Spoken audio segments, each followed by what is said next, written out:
Hello, my name is Ayush, and today we are going to discuss about our project, which we have created on Databricks. We have performed ETL operations and created a pipeline on our Databricks.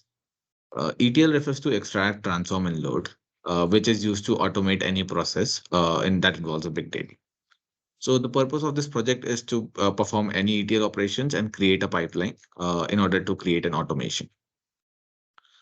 For the components, we have created three notebooks in our Databricks. One is ingestion, second is transform, and the other one is load. We are using 2022 billionaires CSV that we have found online, and we have ingested it. Then we have transformed it using the Spark SQL queries, in which we will only be using the billionaires which are over 60 of age, and we will be dropping out a couple of columns, and then we will be loading that that uh, that changed or transformed data in a separate delta lake table. So as we can see, we would first discuss why we have used a Spark SQL instead of MySQL. The purpose was to understand the sheer difference between Spark and MySQL. When we are talking about scalability and distribution, suppose our data is divided into multiple computing. So if you're performing actions through multiple computing, Spark SQL can easily handle such data. Or suppose if we are doing like a real-time analytics, if we want to analyze our data, if I am on Netflix and if I'm watching movies, and Netflix has to recommend me movies, or Amazon has to recommend me the products. So for that, there is a constant information data that needs to that Amazon would need, and then it has to give me a constant recommendation. In such cases, Spark SQL will be a better SQL query platform that I can use instead of just a general SQL. So there are a lot of advantages of using a Spark SQL query language. Then we will understand about Delta lakes. So first, we have also made sure that while using Spark SQL, we have properly handled all the error and any kind of data validation.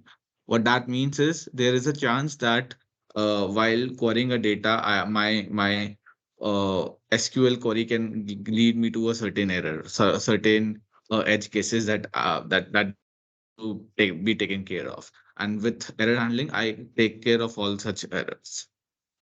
Then I will be using a delta lake. For the final data frame that is created, I will be storing it into a delta lake table. Let us try to understand what a delta lake table is for now. So when suppose if we have like a retail company which is ingesting data from multiple sources, in such a case, we want to Delta Lake table is a very efficient way of storing our data set. Or if there's a feature of time travel in Delta Lakes in which we can actually compare or go back to data from a particular time and analyze it. Then for an optimized performance, we can Delta Lake has the ability to give you massive that in which you can store a massive data set.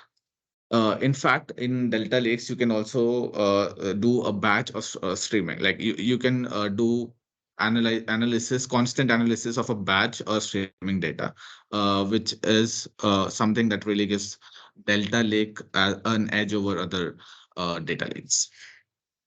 So finally, we have used the transform data to understand and visualize our data set, and we have stored it in our visualization uh, data here. We have also created an automated trigger that will initiate a pipeline every day at 4:10 a.m. So this is our workflow pipeline, and let us go to our Databricks and try to understand what it looks like. As you can see, we have successfully been able to run the entire pipeline. The task that this workflow involves is ingestion, which it is ingesting data from a particular website. Then it is transforming that data. Then it is loading that data into a Delta Lake and visualizing that data. So these are the few uh, These are the few tasks that we have given and automated it, and these tasks will automatically trigger every day at 4:10 a.m. This is all about our project. Thank you so much.